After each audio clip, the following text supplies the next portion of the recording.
Amados, queria dizer sobre o mês de abril, mês de maio, mês de junho, serão meses mais especiais do que já são.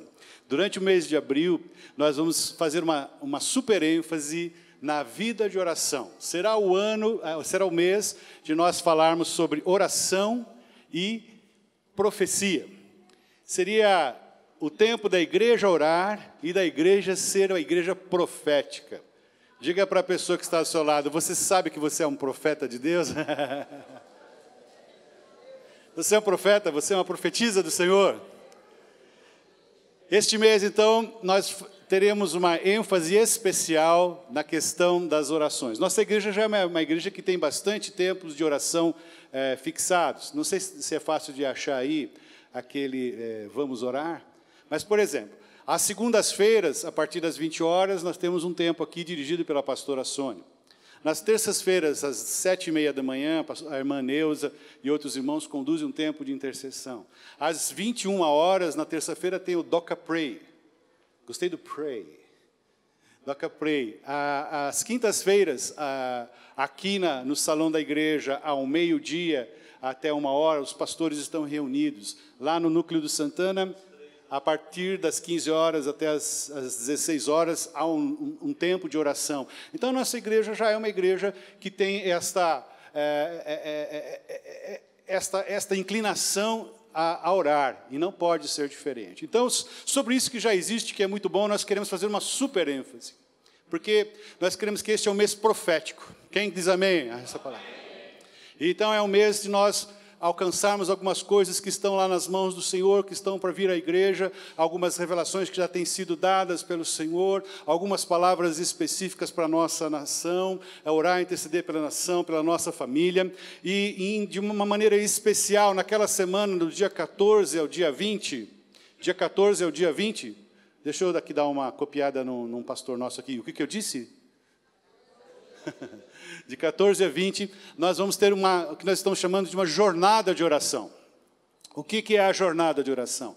Durante 7 dias, por 24 horas, nós vamos ter pessoas orando de meia em meia hora. Então, já para o próximo domingo, nós teremos ali à frente uma tabela com as 24 horas subdivididas em períodos de meia hora, e você vai poder escolher ali aquele tempo de oração de meia hora. Nós vamos também imprimir um folheto guia, conhecido como relógio de oração, onde abordaremos temas específicos pelos quais você deve orar, e também ali haverá um campo especial, no qual você vai colocar o nome de uma pessoa.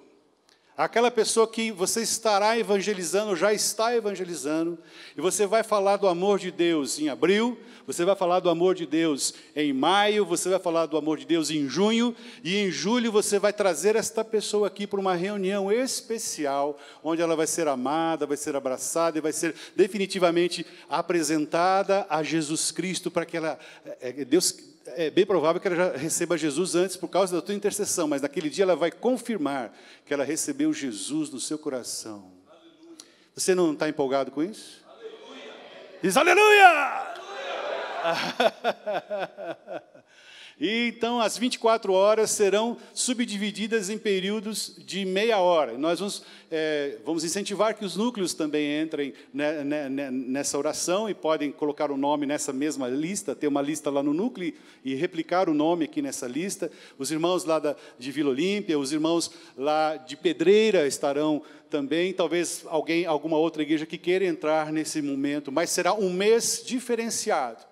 O mês que o Senhor estará nos levando a definitivamente termos um compromisso maior na questão da oração. Na nossa vida devocional estar sendo acertada. Deus está, este mês, diga comigo, este mês, nós vamos colocar a casa em ordem. Amém? Aleluia. O Senhor está levantando uma igreja profética. E nós queremos ser essa igreja. E a igreja profética é, sem dúvida, uma igreja que tem um tempo de oração significativo, como indivíduos, como família e como corpo. É uma igreja que ora, uma igreja que vibra por causa da presença do Senhor. Porque a oração é a linguagem que movimenta o mundo espiritual. Quem pode dizer amém a essa palavra? Então, quantos aqui estão dispostos a fazer esta empreitada, nesta jornada de oração? Levante um pouquinho sua mão, só para eu ver aqui. Pouca gente, né, pastor?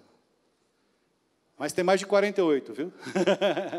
Mas você vai ser incentivado a reservar meia hora durante o seu dia, pode ser de madrugada, pode ser de manhãzinha, pode ser na hora do almoço no seu trabalho, pode ser qualquer hora que lhe for conveniente, e você vai demandar ali um tempo na presença do Senhor. Quem pode dizer amém a isso? Você quer ser uma igreja profética? Você quer fazer parte de uma igreja profética? Então eu e você temos que orar mais do que nós já temos orado. Nós temos que empreender mais tempo na presença do Senhor. Abra comigo a palavra do Senhor em Isaías capítulo 2, os versículos 2 e 3. Então, de 14 a 20 de abril, 7 dias, 24 horas por dia. Começa na meia-noite da quarta-feira e vai até a meia-noite da outra quarta-feira, sendo que na outra quarta-feira provavelmente nós faremos um culto aqui, meio de encerramento desse período, se você puder vir no dia 20 de abril, aqui é uma quarta-feira à noite, vai ser um tempo bem especial. Nós vamos detalhar isso durante o tempo até chegar a essa data. No capítulo 2 de Isaías, os versículos 2 e 3, há uma promessa muito linda, e nós cremos que essa promessa é para nós aqui. Igreja do Senhor Jesus no Brasil, Igreja do Senhor Jesus no estado de São Paulo, Igreja do Senhor Jesus na cidade de Campinas, Igreja do Senhor Jesus, Igreja da Família Cristã, eu e você. O que o Senhor está falando aqui é para mim e para você. É uma mensagem pessoal, é algo que vai de dentro para fora dos nossos corações e que vai alcançar só aquilo que Deus tem para nós, e só Deus sabe a dimensão daquilo que pode ser alcançado a partir da sua palavra sendo gestada em nossos corações. Diz assim: nos últimos dias se firmará o monte da casa do Senhor no cume dos montes, se engrandecerá por cima dos outeiros, concorrerão a ele todas as nações, virão muitos povos e dirão: vinde, subamos ao monte do Senhor, à casa do Deus de Jacó. Ele nos ensinará o que concerne aos seus caminhos, para que andemos em suas veredas. De Sião sairá a lei, e de Jerusalém a palavra do Senhor. Incline um pouco o seu coração diante do Senhor. Papai, muito obrigado por tudo que nós já vivenciamos nesta reunião, Senhor. Na verdade, nós poderíamos já voltar para casa, porque o Senhor já nos edificou tanto, Pai, desde as canções, os louvores, Pai, os testemunhos, as orações, Pai, a questão dos pré-adolescentes, adolescentes, tantas coisas lindas acontecendo. Mas obrigado, porque o Senhor ainda tem uma mesa para que nós nos alimentemos um pouco mais ainda nesta noite, Pai. Vem, Espírito Santo, e fala aos nossos corações, que o Senhor esteja nos ajudando a compreender a Tua palavra nesta noite, em nome de Jesus. Amém? Uma igreja profética, ela vai dar uma super ênfase à questão da oração. Vai ser um estilo de vida, a vida de oração, o tempo de oração. A oração significa falar com Deus. Então, você que faz parte, por exemplo, de um pequeno grupo, ou de um grupo familiar, de uma reunião em casa, da nossa igreja, este mês você vai observar que nós vamos abordar esse tema, oração e profecia, ou oração profética, ou tempo profético. Nós gostaríamos mesmo que este mês fosse marcado com aquele mês que vai fazer diferença nas nossas vidas nesse aspecto, no aspecto de nos despertar mesmo para um tempo de oração eficaz, efetivo, duradouro, de qualidade na presença de Deus, porque é isso que, no final das contas, move as regiões celestiais. Quem pode dizer amém a essa palavra, né? Então, a oração é falar com Deus. E Jesus Cristo sempre será o nosso maior modelo em todas as questões da vida. Em todas as questões da vida cristã, o Senhor Jesus é o nosso modelo. Então, para vocês terem uma ideia, ele esteve, logo que foi batizado nas águas por João Batista, ele esteve por 40 dias no deserto fazendo o quê? Jejuando. Ali o texto não diz especificamente sobre oração, mas nós temos certeza que ele estava em comunhão com Deus durante 40 dias. Jesus Cristo, o Filho de Deus, aquele por quem todas as coisas foram criadas, aquele que tem todo o poder sobre todas as coisas, aquele que pode dizer qualquer coisa e as coisas acontecem. Ele estava 40 dias ouvindo da parte de Deus. Ele diz lá, o texto de Marcos, capítulo 1, versículo 35, diz que logo no início da manhã, o Senhor Jesus se levantava para orar. Diga comigo, para orar. Em Lucas capítulo 6, versículo 12, fala que ele passou a noite toda orando antes de escolher os seus discípulos. Jesus Cristo, Filho de Deus, aquele que tem todo o poder, ele não pegou como é que é o nome daquela margarida, né? Bem me quer, mal me quer. Eu quero esse não quero, esse não quero, não quero. Ele não pegou uma caixinha e começou a tirar nominhos ali. Ele passou uma noite inteira à busca da direção de Deus, da confirmação do Pai, para a sua vida. E em Mateus capítulo 6, versículo 9, ele nos deixou uma oração modelo, que eu creio que nós podemos declarar essa oração nessa noite. Acho que todos nós sabemos de cor. Vamos dizer juntos? É a oração do Pai Nosso. Diz assim: Pai nosso que estás santo, venha, seja feito o pão, nossas dívidas, assim, e não, mas,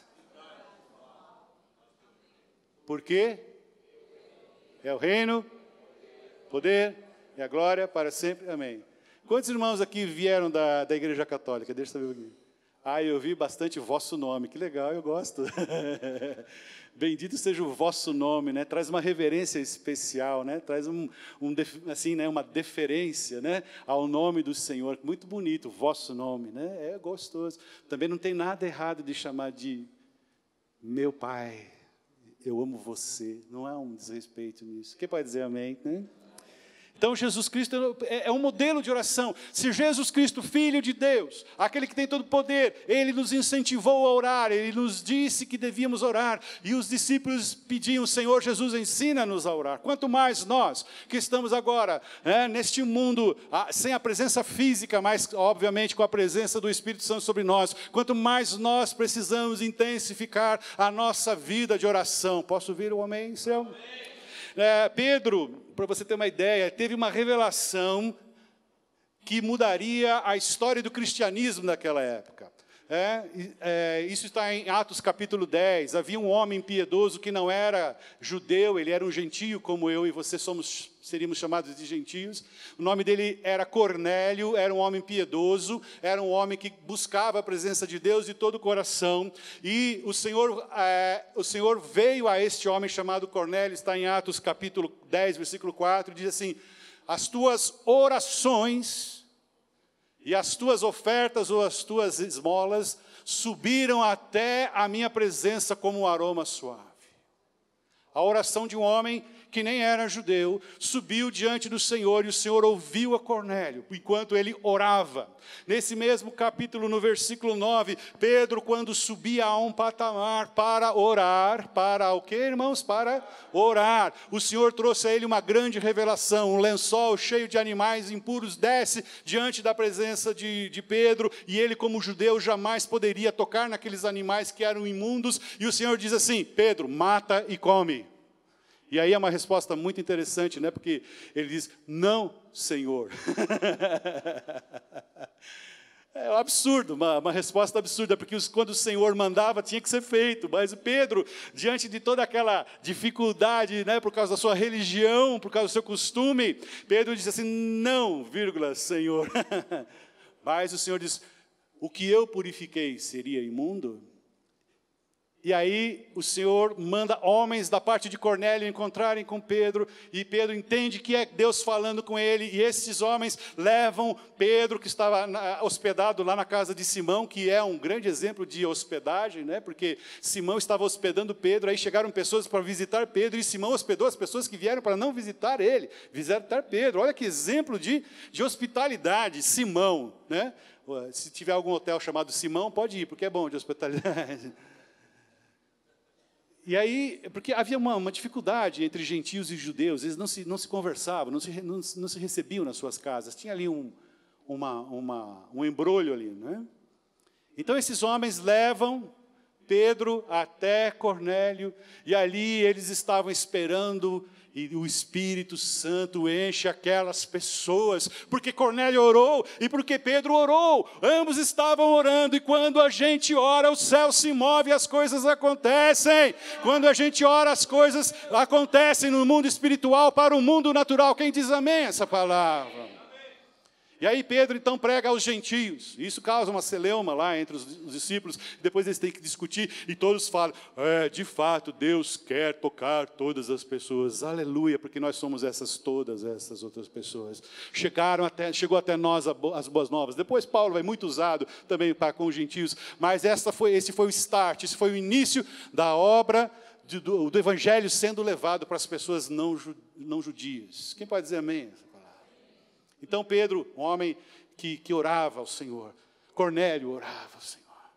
Aí o apóstolo Paulo depois, quando tem sua grande experiência com Deus, ele vai sempre recomendar que as pessoas, que seus filhos espirituais, que as igrejas ali instaladas por onde ele passou, tenham uma vida de oração. Você vai poder encontrar isso, nós não vamos abrir porque são vários textos, mas você pode encontrar, se você estiver anotando, em Romanos 12:12, em 2 Coríntios capítulo 1, versículo 11, em Efésios capítulo 6, versículo 18, em Colossenses capítulo 4, versículo 3, em 1 Tessalonicenses 5:17. Vou mais devagar, peraí. Anota aí, 1 Tessalonicenses 5,17. O que está escrito lá? Orai sem cessar. E 1 Timóteo 2,8. Se você procurar as referências de Paulo incentivando seus discípulos a orarem, você pode ter bastante referências aí, não é? Então, olha lá. Romanos 12:12, 2 Coríntios 1:11, Efésios 6:18, Colossenses 4:3. 1 Tessalonicenses 5:17 e 1 Timóteo 2:8. Repetindo, não vou repetir. A oração nos une a Deus, desenvolve intimidade com Deus. A igreja profética, nós vamos ver lá que é uma igreja que tem intimidade com Deus. Diga comigo, intimidade. Diga comigo, intimidade. Intimidade é mais que familiaridade, é mais que respeito de coleguismo, é mais do que até uma amizade entre amigos. É algo que leva a mais, é algo que leva a dentro de uma nova situação de relacionamento. É esse nível que Deus quer que eu e você experimentemos. Passar do véu, entrar ali, adentrar a presença de Deus de uma maneira que você pode abraçá-lo. A expressão Abba, quando você vai em Israel ou em lugares onde há judeus, talvez perto da sinagoga, você vai ver as crianças correndo para o braço dos seus pais, chamando Abba, Abba, Abba, Abba, que é a expressão de papai, papaizinho. E junto com essa expressão Abba, papaizinho, há a ideia de eu quero sentir o seu cheiro. Abba significa também eu quero sentir o seu cheiro. E quando nós falamos Abba, Pai, Abba, Senhor, Abba, Elohim, Senhor nosso Deus, nós estamos querendo dizer, eu quero estar tão perto do Senhor. Eu quero estar tão perto da graça do Senhor que eu vou sentir o cheiro de Deus. Quantos querem isso? Você está relutante em levantar sua mão hoje. Porque parece que esse pastor, quando vem aí, ele dá uns negócios diferentes aí, vou ficar meio aqui. Não, amado, pode levantar, viu? Porque Deus nos ama grandemente. Quem diz amém a essa palavra?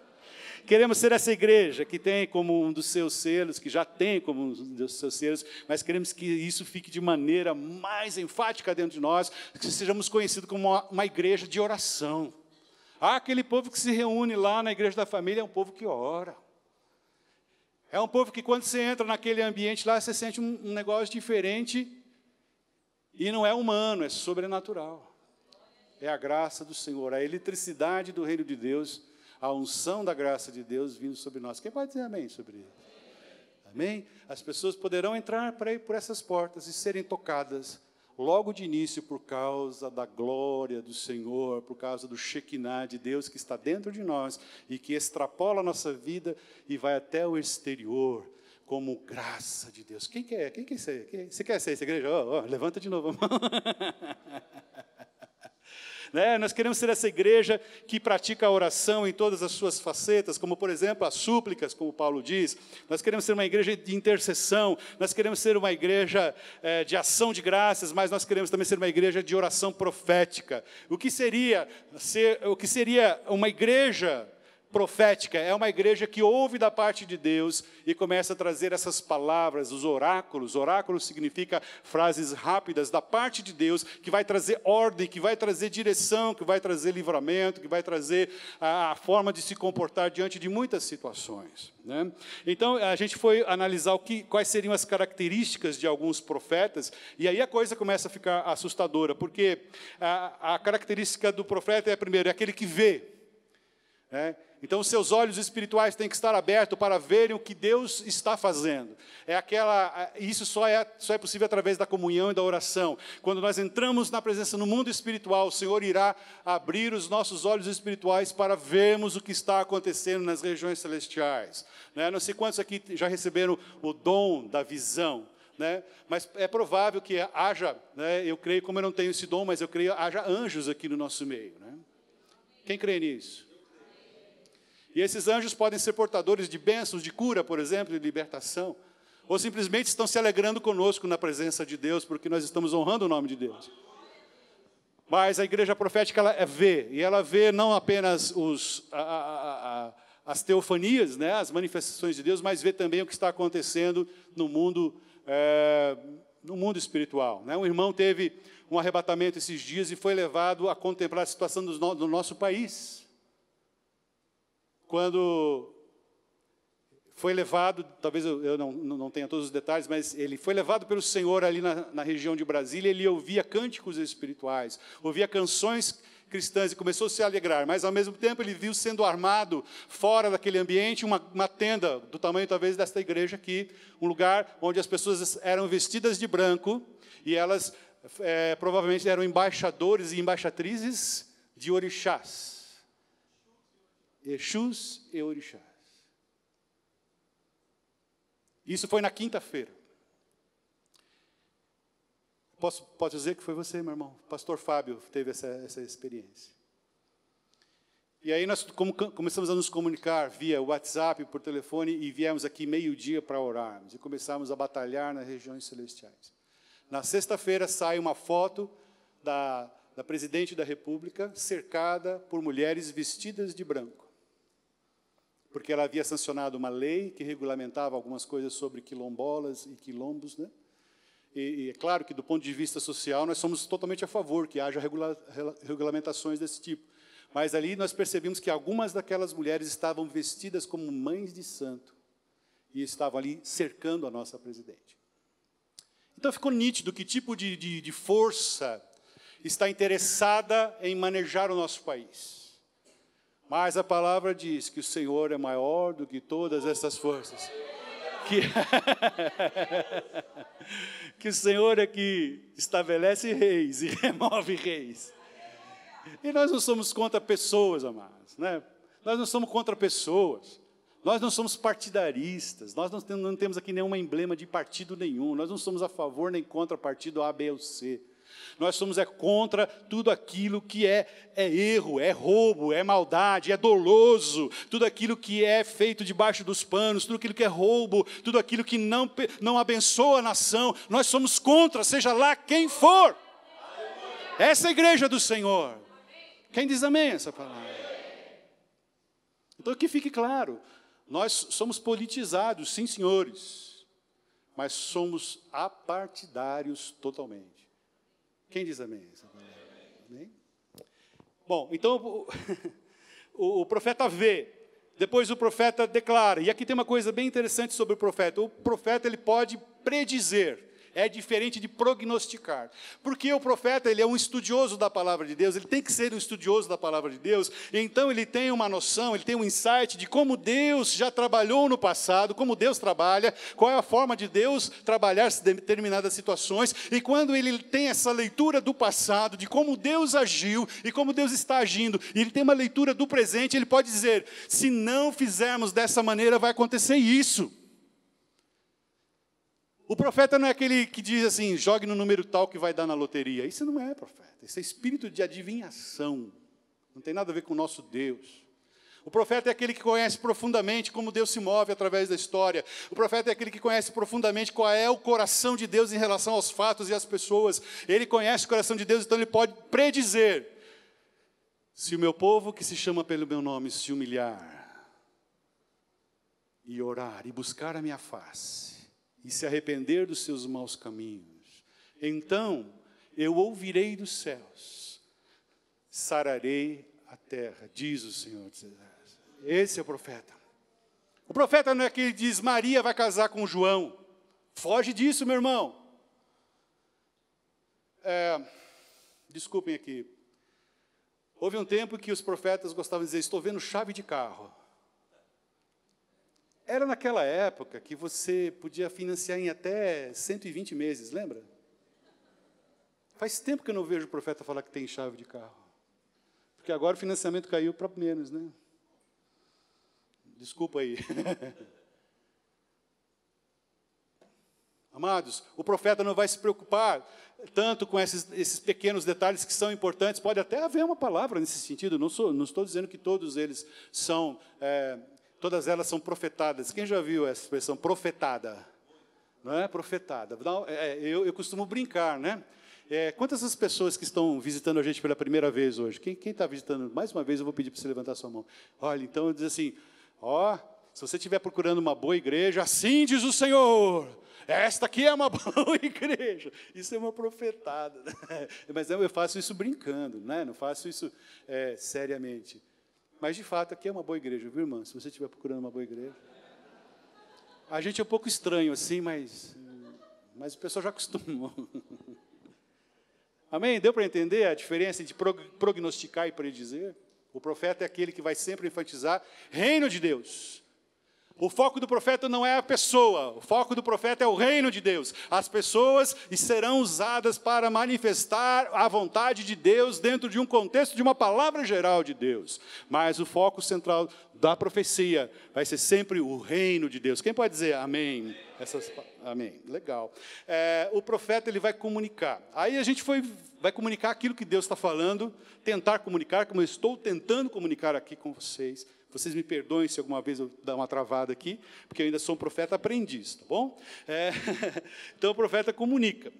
Agora, nós vamos ver ali algumas características de profeta, e aí é que a coisa fica bem interessante, né? Primeiro, o profeta ele tem que ter uma profundidade na palavra de Deus. Não pode ter uma vida superficial de leitura da palavra. Não pode ter uma vida que não conhece a fundo a palavra. Tem que manejar bem a palavra da verdade. Tem que ter essa palavra no seu coração. Guardei a tua palavra no meu coração para não pecar contra ti. Porque quanto mais a palavra está no coração do profeta, menos dele ele vai falar, mais a boca fala do que está cheio o coração. Então ele vai estar cheio da palavra de Deus no seu coração. Então ele vai profetizar a palavra de Deus. E é o que interessa, é profetizar a palavra de Deus. A palavra de Deus. Né? Ele vai ter uma comunhão intensa com Deus, não vai ser alguém estranho na presença de Deus, mas vai ser aquela pessoa que está constantemente entrando no Santo dos Santos e compreendendo e adorando e se arrependendo, estando ali na presença de Deus. Ele sabe esperar o momento de Deus, ele sabe exatamente o tempo e o momento de falar aquilo que Deus quer que ele fale. Se nós queremos ser essa igreja,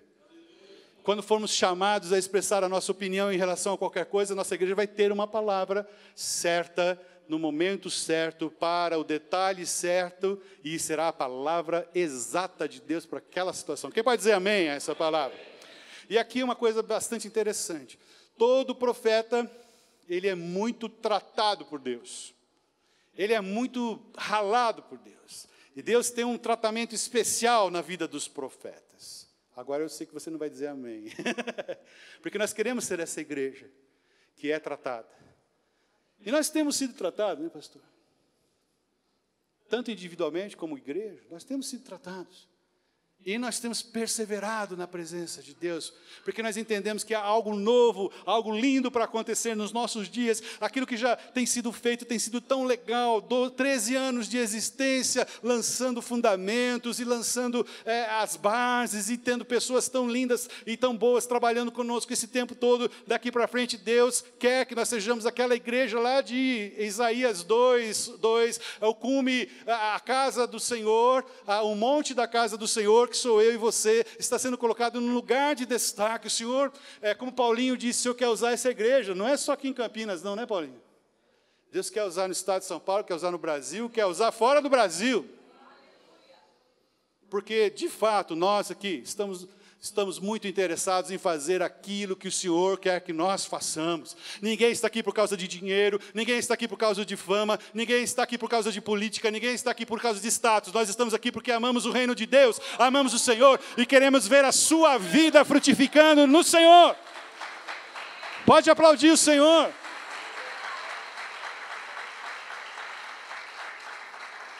E todos nós aqui estamos sendo tratados por Deus, de uma maneira ou outra.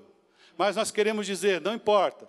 Podemos estar até com 40 graus de febre, mas estaremos na presença do Senhor. Nossa casa pode ser invadida por águas, nós podemos ter problema no ciático, nós podemos ter outros tipos de problemas, mas nós não desistiremos da presença do Senhor, porque é na presença do Senhor que há abundância de alegria. Quem diz amém? A bênção do Senhor é quem enriquece e não acrescenta dores. Nós lemos hoje isso aqui. Você recebe essa palavra? Para você ter uma ideia, Jeremias foi amarrado e lançado num poço porque ele era profeta de Deus. Ezequiel, ficou amarrado, ele mesmo se amarrou durante 390 dias. Ficou deitado por nenhum lado do seu corpo, comendo pão assado sobre esterco humano. Durante 390 dias, para mostrar o amor de Deus e o que Deus queria fazer por aquele povo. Daniel foi lançado na cova dos leões. Oséias, Deus mandou que ele casasse com uma prostituta para dizer o que Israel estava fazendo com Deus. Israel estava sendo como uma prostituta. Amós foi perseguido pelo sumo sacerdote daquela época. E Jonas, quem lembra o que aconteceu com Jonas? Para obedecer a palavra de Deus. O que aconteceu na vida dele? Ficou 3 dias comendo caviar.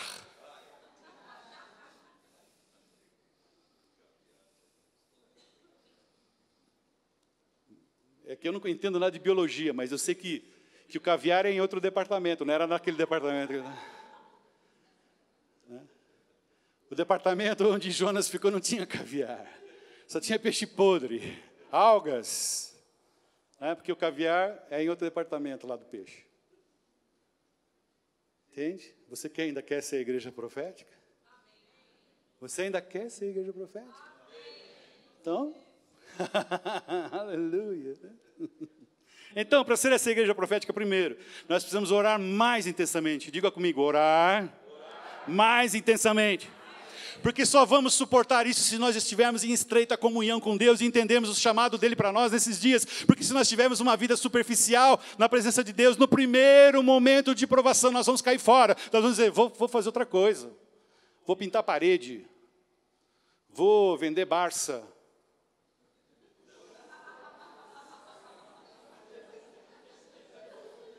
Só os velhos riram. A criançada de hoje não sabe o que é Barça, nem enciclopédia britânica. Havia há muito tempo na editora Abril uma profissão chamada vendedor ambulante. Eram as pessoas que saíam com a sua pastinha para vender a tal da coleção Barça, que era uma enciclopédia de A a Z, com muitos e muitos livros. É lógico que com o advento da informática, a Barça está num disquete com alguns megabytes apenas. Mas era uma coleção que enchia toda uma prateleira de uma estante, era muito legal. Lembra disso, Norma? Você tem? Ah, que legal. Nós temos um irmão que é uma Barça ambulante, que é o pastor Márcio, lá de Arthur Nogueira. Lá de Barão Geraldo. Ele leu a Barça e ia decorando, né? Entende? Se você não tem certeza do seu chamado de Deus, como parte dessa igreja profética, na primeira hora, no primeiro problema, você vai querer sair fora. Mas se você está aqui hoje, é porque você já não pulou fora dos problemas. Porque você está entendendo que haverá dificuldades. Mas o Senhor não prometeu nos livrar das dificuldades, mas prometeu nos livrar no meio das dificuldades e nos levar para a sua terra de segurança, para a sua rocha de segurança. Quem pode dizer amém essa palavra? Essa é a vontade de Deus para nós como igreja. Grandes coisas o Senhor quer fazer através da sua vida. Diga para a pessoa que está do seu lado, grandes coisas o Senhor fará na sua vida. Quem pode dizer amém? Aleluia. Glória a Deus. Amados, então, é muito interessante tudo isso, e é verdade da parte de Deus. E aí, quando nós estávamos orando, o Senhor fez nos percorrer algumas coisas. Eu sou muito fã da igreja de Efésios. Eu gosto muito do livro de Efésios, porque o livro de Efésios tem uma série de enunciados que nós usamos aqui como doutrina. Abre lá comigo, por gentileza, no livro de Efésios. Outro dia nós fizemos isso sobre Filipenses, né? Mas em Efésios tem muitas coisas importantes. Uma grande parte da nossa doutrina cristã, nós podemos tirar daqui, né? Por exemplo, ele fala que o Senhor nos abençoou com todas as sortes de bênçãos nas regiões celestiais, no capítulo 1, versículo 3. Então, nós temos todas as bênçãos já estão disponíveis para os filhos de Deus. Nós precisamos da fé para buscar essas bênçãos. Nós precisamos de fé para trazer essas bênçãos, trazer à existência essas bênçãos em nossas vidas. É a fé que move a liberação das bênçãos sobre as nossas vidas. E, obviamente, a vida na presença de Deus, né? Ele vai falando sobre a salvação. Eu vou ler aqui os títulos que eu tenho em negrito, né? As bênçãos espirituais, a salvação pela graça, a unidade do corpo de Cristo, a pregação entre os gentios, né? Paulo ora, depois fala da unidade do corpo, vivendo na luz. Ele vai falando de coisas tão interessantes, fala do relacionamento aqui entre marido e mulher, os deveres domésticos, né, no capítulo 5, por exemplo. Vós, maridos, amais, capítulo 5, versículo 25, as mulheres amam, né? Vós, maridos, amais as vossas mulheres, como também Cristo amou a igreja e a si mesmo se entregou por ela para santificar, purificando-a com a lavagem da água, a fim de apresentá-la a si mesmo, igreja gloriosa, sem mácula, nem ruga, nem coisa semelhante, mas santa e irrepreensível. Assim devem os maridos amar suas próprias mulheres, como a seus próprios corpos. Quem ama a sua mulher, ama a si mesmo. Os maridos podem dizer amém aí? Amém. Então, Paulo vai falando dessas coisas. No capítulo 6, ele vai falar sobre a armadura de Deus, né? Por exemplo, ali, tomai toda a armadura, capítulo 6, versículo 13 em diante.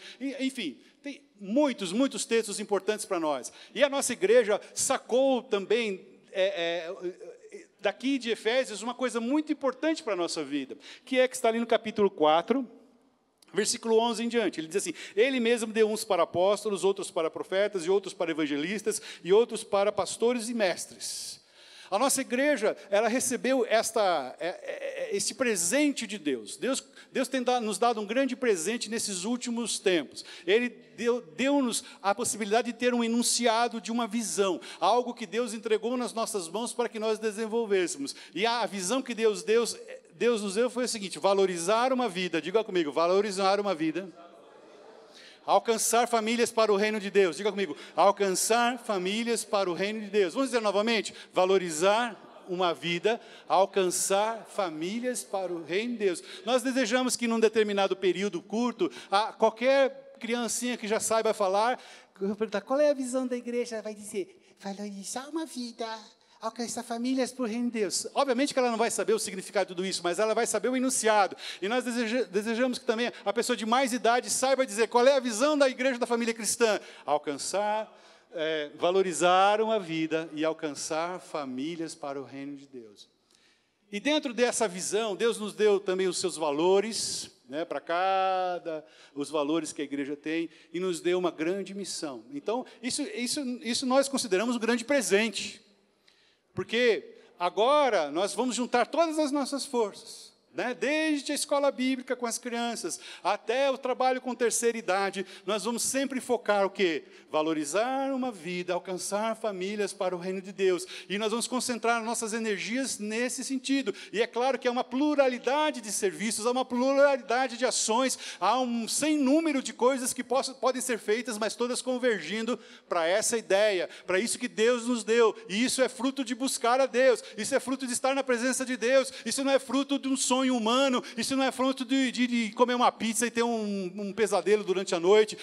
Então essa é a visão. Não é assim que acontece. É de busca, é Deus incomodando ano após ano, buscando o novo de Deus. Nós estamos há anos orando, Senhor, nós queremos o novo do Senhor. Senhor, nós queremos o novo que vem de Ti. Nós não queremos uma onda, mas nós queremos algo que seja definitivo, algo que seja constante para esta igreja, porque ela já está estruturada para ser uma igreja, para ser colocada num lugar de destaque por causa do Senhor, não por causa dos homens.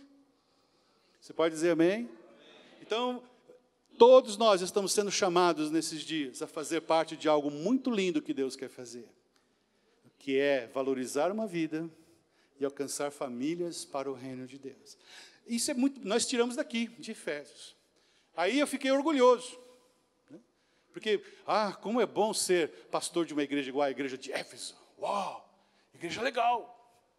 Aí ele falou, mas ela não está apenas no livro aos Efésios.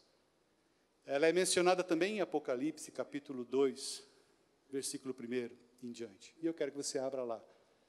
E é aqui que nós vamos encerrar a nossa palavra, porque a palavra de Deus é que vai falar conosco ainda mais, né? Eu creio que até agora também tem sido a palavra do Senhor no seu coração. Veja se essa aqui é ou não a nossa igreja. Eu me identifiquei totalmente com esse texto, porque a palavra diz assim, capítulo 2 de Apocalipse, versículo 1 diz assim: ao anjo da igreja de Éfeso escreve, isto diz aquele que tem na mão direita 7 estrelas, que anda no meio dos 7 candeeiros de ouro. Conheço as tuas obras e o teu trabalho e a tua perseverança. Amados, nós somos uma igreja que persevera. A gente não volta atrás por qualquer coisa, não. Para a gente voltar atrás é porque Deus falou, desiste desse negócio aí, porque não é a minha vontade. Aí sim, mas a gente não volta atrás por qualquer coisa. Certo, Paulinho? Nosso negócio é... Como é que é aquela música do jovem? Seguido em Cristo, para frente em Cristo, como é que é?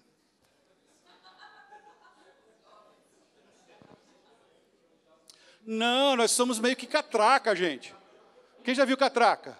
Ela tem um negócio que trava na hora de voltar. A gente não volta, não. Tem que ir para frente, é para frente. Aí Deus fala, não, você está insistindo no negócio que não é. Opa, beleza. Então volta. Depois volta a catraca de novo. Nós é enjoado, velho. Nós somos perseverantes, porque entendemos que isso traz bênção. Nós até pregamos sobre perseverança. Perseverar na oração, diz Paulo. Perseverar em seguir ao Senhor, perseverar em fazer o bem, perseverança, porque a perseverança vai terminar em nós a boa obra, né? Paulo diz, né? E quando a perseverança fizer em você a obra, você então vai ser completo. É isso quem diz, na verdade, quem diz isso? O Espírito Santo. Não, é Pedro que diz isso. Lá na primeira carta de Pedro você vai encontrar. Paulo fala que a perseverança produz a paciência, e a paciência a esperança, e a esperança não traz confusão. Quem diz amém? Por isso nós estamos no meio, sendo perseverantes. E Pedro vai dizer que a perseverança é um dos ingredientes que nos levará a sermos completos em Cristo. Está lá na primeira carta de Pedro. Então, veja que mais de característica importante tem aqui. E não pode suportar os maus. Nós odiamos a maldade, nós não suportamos a maldade. Quando nós vemos maldade, nós ficamos indignados. Nas nossas conversas aqui, entre os pastores, entre a liderança, os obreiros, todos nós, quando vemos uma coisa ruim, uma coisa dolosa, nós ficamos irados, nós não suportamos isso. Nós desejamos, Senhor, traz juízo. E você deve ser assim também, porque se nós somos assim, você também provavelmente tem essa reação. E não pode suportar os maus, e que puseste à prova os que se dizem apóstolos e não são, e os achaste mentirosos. Irmãos, há um zelo por tudo que é ministrado nesta igreja. A pessoa, antes de vir ministrar aqui, ela passa por um crivo muito sério, um filtro de malha muito apertado. Nós fazemos, em geral, 3 perguntas básicas, né, pastor? Primeiro, a quem você, quando a gente vem uma pessoa ministrar aqui, né, um pastor ou um ministério, a quem você presta contas? Quem é teu pastor? Segundo, como está a sua família?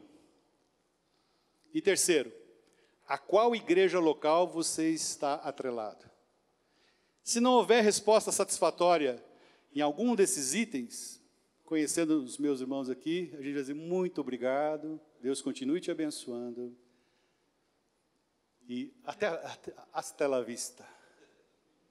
Porque nós prezamos pela qualidade das pessoas que vêm ministrar a palavra de Deus, porque daqui está jorrando uma água para você.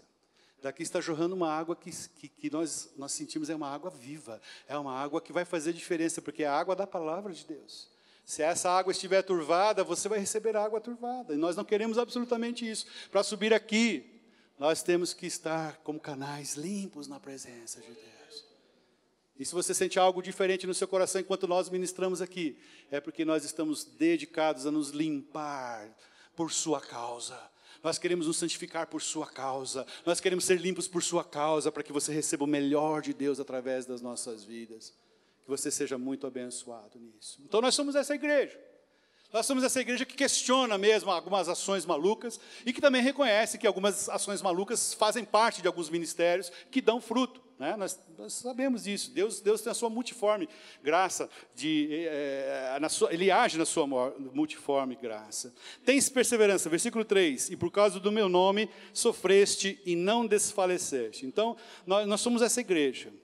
Agora o versículo 4 diz alguma coisa muito importante. Tenho, porém, contra ti. Mas, Senhor, nós somos uma igreja tão boa. Nós somos pessoas tão dedicadas ao Senhor. Como que o Senhor pode ter alguma coisa contra nós, Senhor?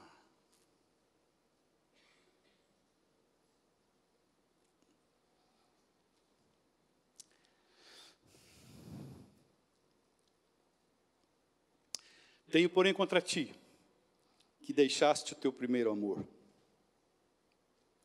Lembra-te de onde caíste, arrepende-te e pratica as primeiras obras.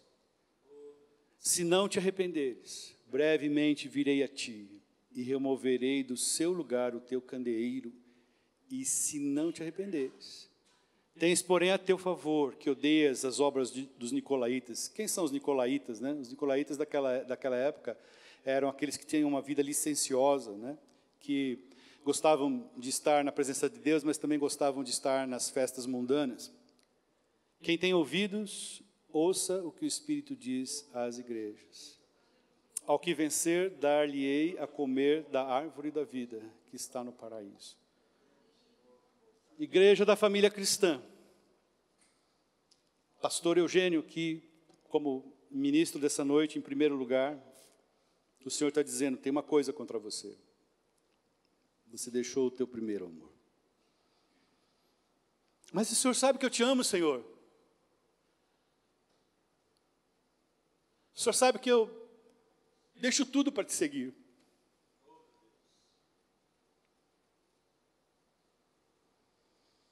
Mas em algum momento, eu fui ficando seco. Em algum momento, eu fui ficando estéril. Em algum momento, eu fui ficando insensível. Eu fui ficando embrutecido para com as pessoas. Em algum momento, a dor daquele que está do meu lado não me atinge. Em algum momento, eu olho para o pecado e já não tenho aquele mesmo asco que eu tinha antes. Eu olho para um homem maltrapilho e digo, ele escolheu isso. Mas eu olho para um cãozinho e digo, coitadinho. Nada errado nisso. Não sei se eu estou conseguindo passar para você como eu fui perdendo o primeiro amor. Logo que eu tive uma experiência com Deus, isso já vão ser os 40 anos. Para mim não tinha, é claro que hoje eu tenho algumas limitações por causa da idade, etc. Mas não tinha tempo ruim. Nós íamos ao monte orar, nós fazíamos vigílias, nós fazíamos jejuns, nós amávamos estar reunidos, orando e agradecendo a Deus e louvando ao Senhor com um violãozinho desafinado naquele início.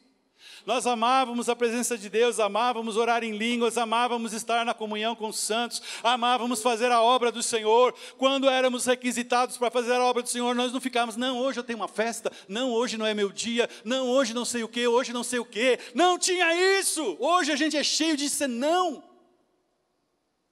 Não, pastor, é que o senhor não conhece a minha agenda. A agenda de Deus era muito mais importante. Deus foi sendo colocado num lugar de auxiliar, num lugar de acessório, num lugar que não é o lugar mais importante. Eu coloquei a minha vida no centro da minha existência, egocentrismo. E Deus ficou orbitando aqui de acordo com as minhas necessidades, Ele interfere. Venha interferir agora, Senhor, interfere nisso, interfere no meu emprego, interfere na minha saúde, interfere na minha família, interfere no meu estudo, interfere, Senhor, interfere.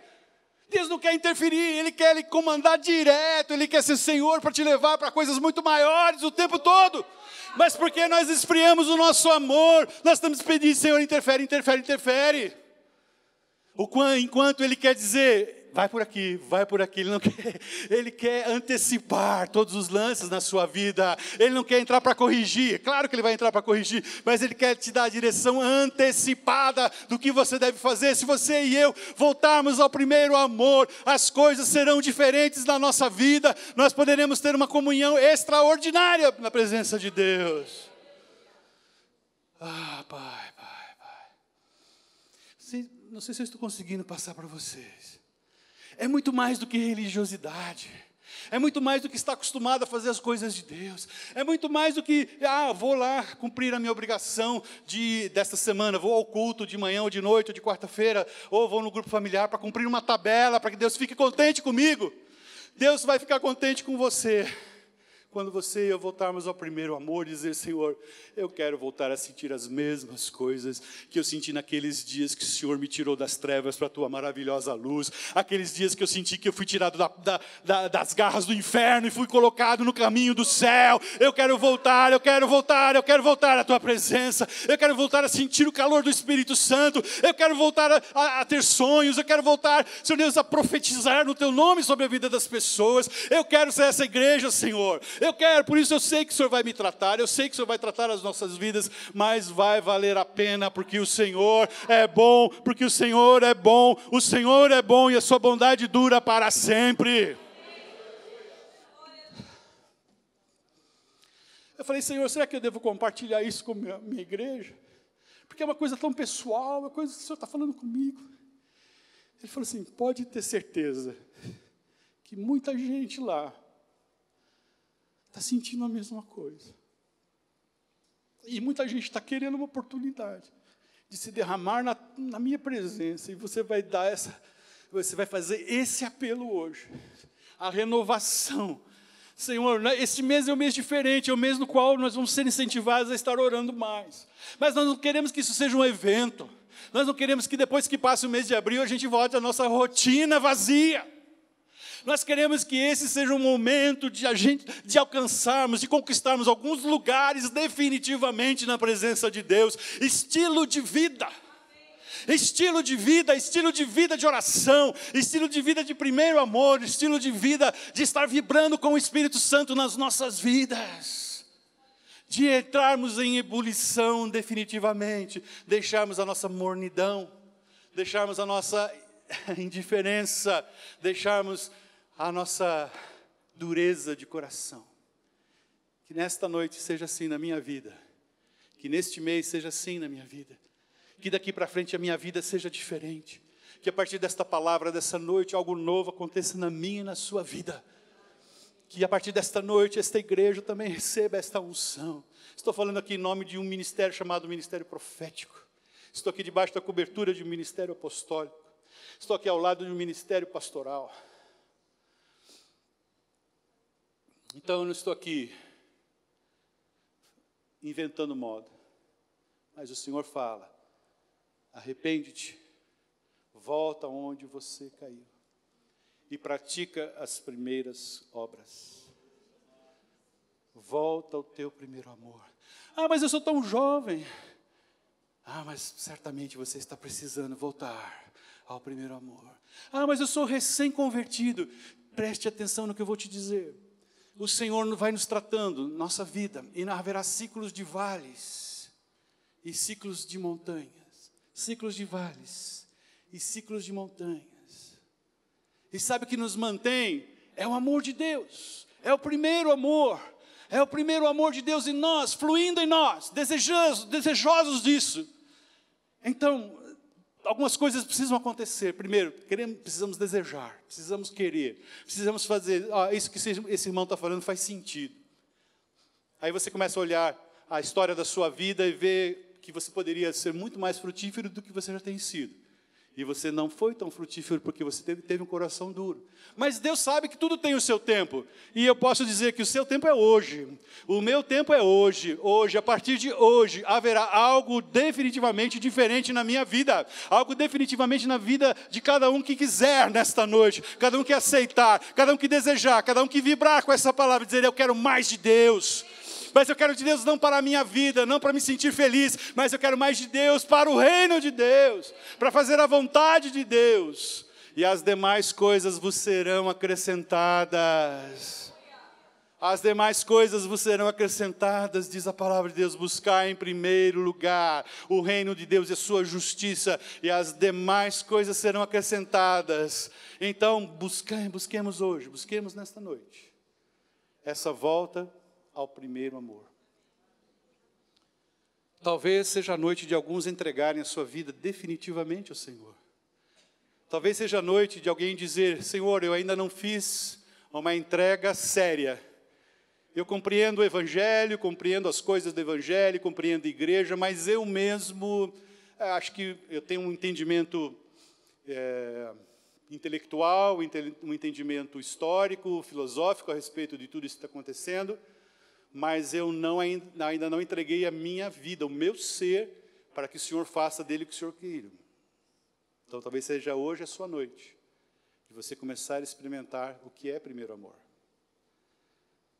O Senhor te acordando de noite para orar, o Senhor te dando sonhos, revelações, trazendo revelação na sua palavra, a sua palavra acendendo um farol diante de você, dizer: oh, isso sempre esteve aqui, claramente oculto.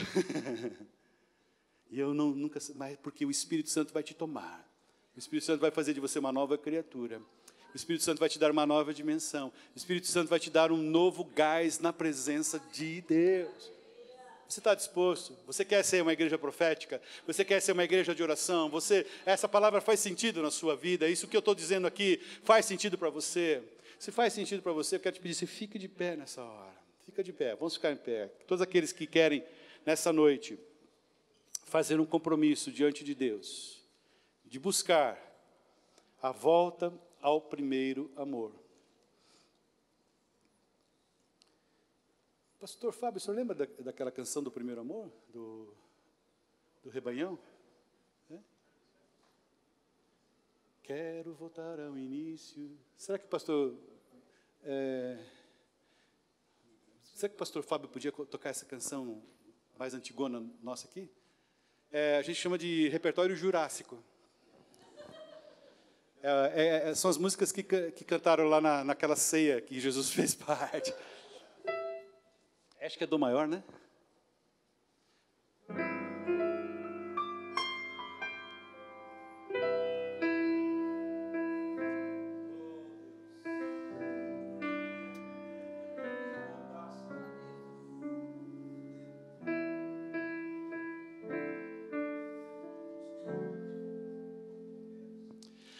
Quero voltar ao início de tudo, encontrar-me contigo, Senhor.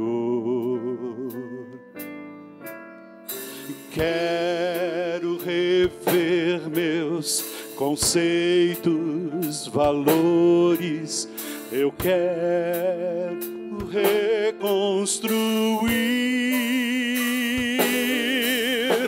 Vou regressar ao caminho, vou ver as primeiras obras, Senhor. Eu me arrependo, Senhor, me arrependo, Senhor, me arrependo, Senhor. Eu quero voltar ao primeiro amor, ao primeiro amor. Eu quero voltar a Deus. Eu quero voltar ao primeiro amor, ao primeiro amor. Eu quero voltar a Deus.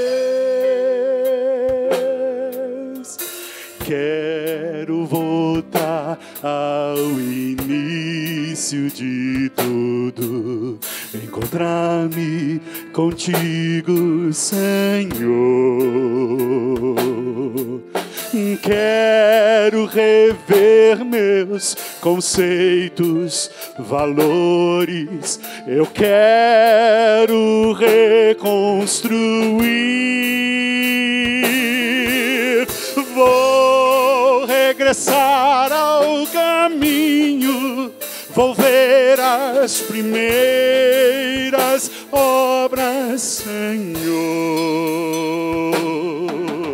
Eu me arrependo, Senhor, me arrependo, Senhor, me arrependo, Senhor. Eu quero voltar ao primeiro amor, ao primeiro amor. Eu quero voltar a Deus. Eu quero voltar ao primeiro amor, ao primeiro amor. Eu quero voltar a Deus.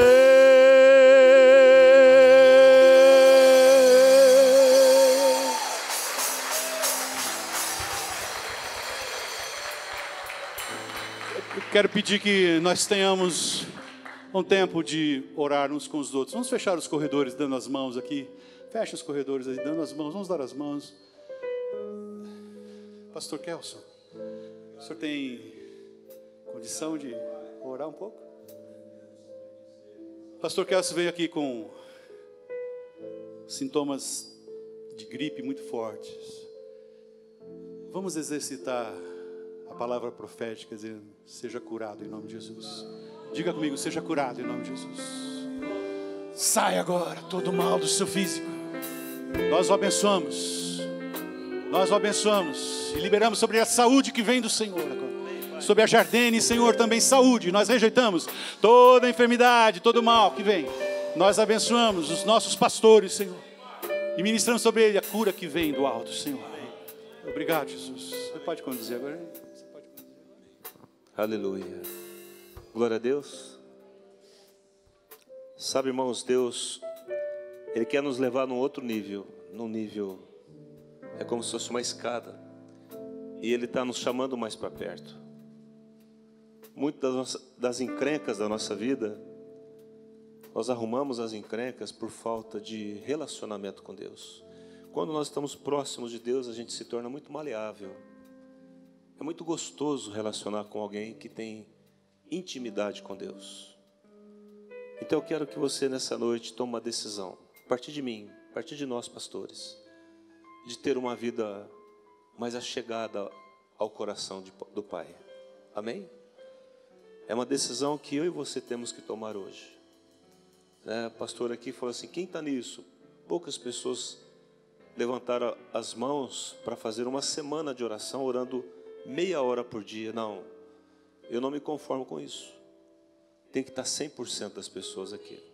É o mínimo, irmãos. É o mínimo que Jesus merece de nós, do tanto que Ele fez por nós. Mínimo meia hora, no horário que você quiser. Então todos que estão aqui têm que colocar o seu nome, em nome de Jesus, por amor a Jesus, por amor ao reino dEle. Eu queria orar, eu queria que o pastor Fábio orasse, porque se Deus deu, ele teve uma noite de guerra na presença de Deus. E no outro dia, demonstrou aquilo que estava acontecendo. Por que daquela guerra naquela noite? Porque é uma guerra espiritual na nossa nação. Não pensa que o problema é Lula, Dilma ou outros, quem que seja aí, o outro. O problema, nossa luta não é contra sangue, contra carne.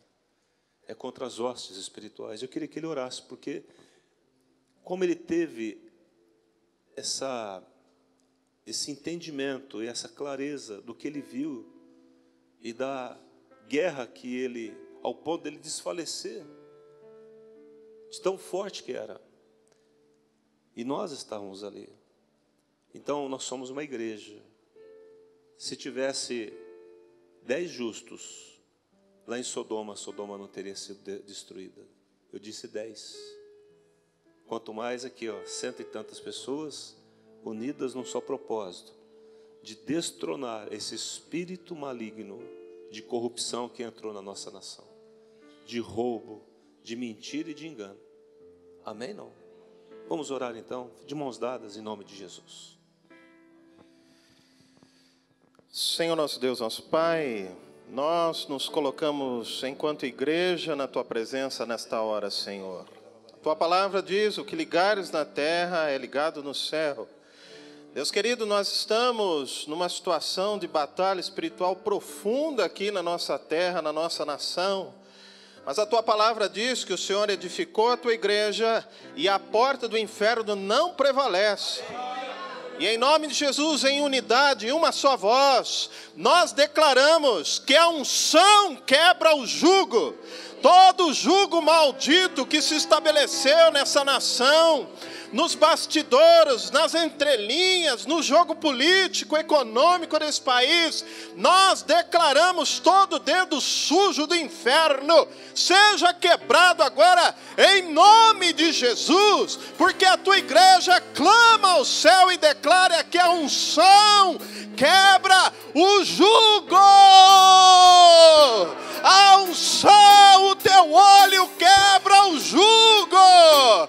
Em nome de Jesus, nós declaramos um marco nessa terra, nesse país, Senhor, que a partir deste momento, Senhor, um novo tempo, um novo ambiente, uma nova esfera, atmosfera, corra na nossa nação, que sejamos livres de todo principado e potestade que tem se entranhado no nosso país, em nome de Jesus, Senhor. Pai bendito, nós oramos pela presidente ainda do país, Senhor, oramos pela noite dela, declaramos saúde, bem-estar, Senhor, oramos pelo vice-presidente Michel Temer, oramos pelos ministros de Estado, pelos deputados, pelos senadores, oramos, Senhor, pelos funcionários ali em Brasília, de todos os ministérios, mas, Senhor Deus querido, que aconteça o teu querer nesta terra, Senhor. O Senhor é aquele que estabelece reis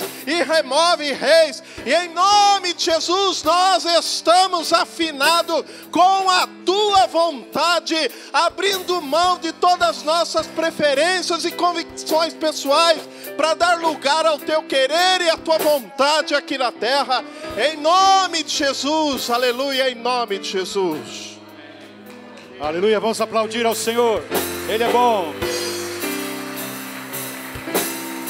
Eu quero voltar ao primeiro amor, ao primeiro amor. Eu quero voltar a Deus. Eu quero voltar ao primeiro amor, ao primeiro amor. Eu quero voltar a Deus. Aleluia. Que o Senhor te abençoe e te guarde. Que o Senhor levante sobre você o seu rosto e te dê a paz. Dá um abraço em 55, 56 irmãos e vamos na paz do Senhor. E vamos incentivar incrementar nossa vida de oração na presença de Deus.